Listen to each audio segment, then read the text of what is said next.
Have you ever wondered why restaurant mashed potatoes taste so creamy, buttery, and luxurious? But at home, they sometimes turn out lumpy, watery, or just a little boring?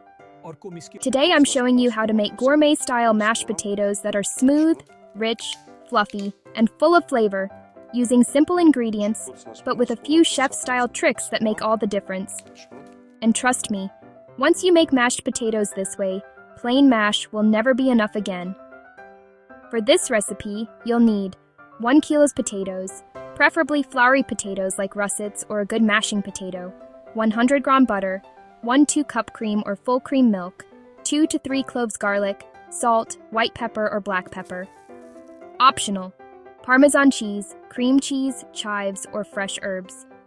The secret here is not just what you add, it's how you prepare it. Start by peeling your potatoes and cutting them into evenly sized chunks. This is important because if some pieces are huge and others are tiny, they won't cook evenly. Some will be soft, others still firm, and that's how you end up overworking the mash later. Place the potatoes into a pot and cover them with cold water. Don't start with boiling water.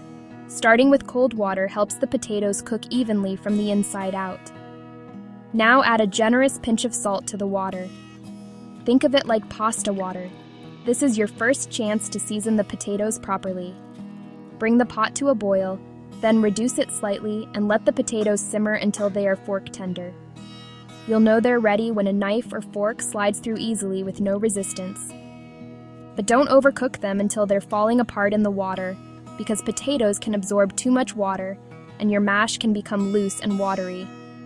Once they're cooked, drain them well. Now here's a gourmet trick. Put the drained potatoes back into the warm pot for about 1 minute on low heat.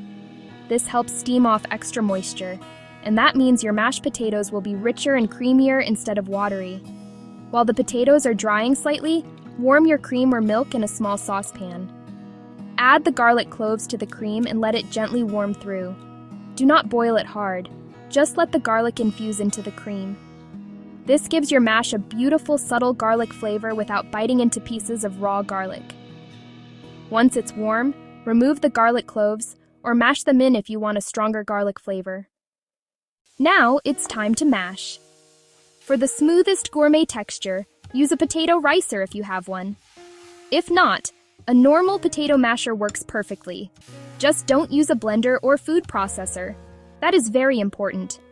A blender can make mashed potatoes gluey because it overworks the starch. Mash the potatoes until smooth, then add the butter while the potatoes are still hot. This is where the magic starts. Let the butter melt into the potatoes first before adding the cream.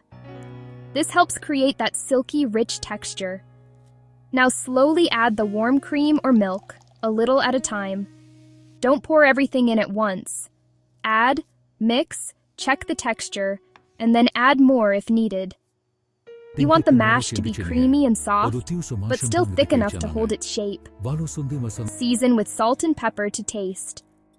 For a more gourmet flavor, you can add a small handful of Parmesan, a spoon of cream cheese, or even a touch of nutmeg. Not too much, just enough to make people say, "What did you put in this?" Now let's plate it beautifully. Spoon the mashed potatoes into a serving bowl, and use the back of a spoon to create soft swirls on top. Add a little melted butter into the swirls. Then finish with chopped chives, parsley, parmesan, cracked pepper, or even crispy onions if you want extra texture. And there you have it. Gourmet-style mashed potatoes that look beautiful, taste rich and creamy, and feel like something you'd get at a restaurant. The biggest secrets are simple. Use the right potatoes. Start them in cold salted water. Dry them after draining. Add butter first, and always use warm cream. Try this the next time you make dinner, and I promise your mashed potatoes will be the star of the plate. If you enjoyed this recipe, please like this video and subscribe for more how-to videos and easy recipes that make everyday food feel special. See you in the next one.